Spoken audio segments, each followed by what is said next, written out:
will fly.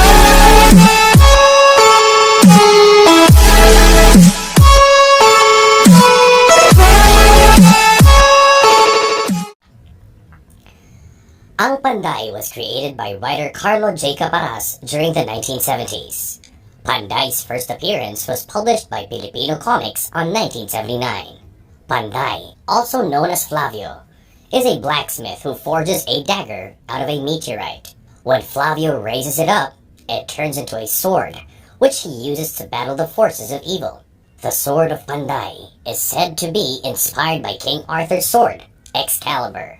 In 1980, a movie titled Ang Panday was shown in theaters, with Fernando Poe Jr. portraying the title character. It was also directed by the creator of the character, Carlo J. Caparas. This movie became a commercial success, resulting into 2 sequels, reboots, and multiple television shows. In 1993, a second film, Dugo ng Panday, was produced. The setting was slated during the Spanish occupation, centuries after the death of the original Panday. Flavio, one of the Panday's descendants, also named Flavio, found the dagger and discovered that it was his destiny to protect his people. The film also followed the science fiction trend of the Western countries, bringing back Panday's arch-nemesis Lizardo as a cyborg resurrected by his followers. The third film, Hiwaga ng Panday, was set during the Japanese occupation, followed a gunsmith named Gilier.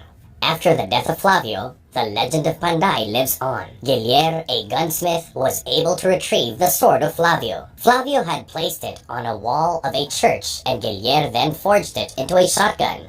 Even if the sword was forged into a shotgun while still retaining the ability to turn into a sword, the costume Gilier had was very different, as it did not follow the traditional red shirt like the original Panday, instead wearing a black long-sleeve polo with a black shirt underneath. In 2005, Panday made his debut on the small screen for ABS-CBN. The original story of Panday was retold, instead of the second Panday Flavio gaining the sword. The story begins after Flavio defeats Lizardo, but Lizardo's mind was salvaged by his follower named Socur, who then resurrected him. Tristan, who was also a blacksmith, found the sword and eventually defeats Lizardo in battle. In 2009, the reboot of the original Ang Panday movie was released with Bong Revilla Jr. as Flavio. The film took inspiration from the release of Clash of the Titans film. The reboot of the Panday films adds more CGI to the film. The modifications to the films were made to make the story of Panday have a more fantasy feel, where they add dragons and more magic to the world. This film made Panday more relatable to the masses by trying to make Flavio more human, but critics and fans have stated that the actor of Flavio was made a more reluctant hero in the film. The 2016 TV show Ang Panday has shown the evolution of the character Panday, wherein the original Panday Flavio was set before the Spanish era of the Philippines. On the second Panday, there was a new Panday named Miguel, which was also set during the Spanish occupation of the country.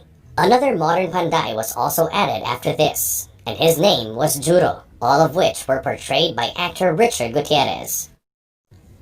Following the increased popularity of superhero movies in 2017, the Ang Panday movie was released featuring Coco Martin as the new Panday. The film was an official entry to Metro Manila Film Festival in December 2017.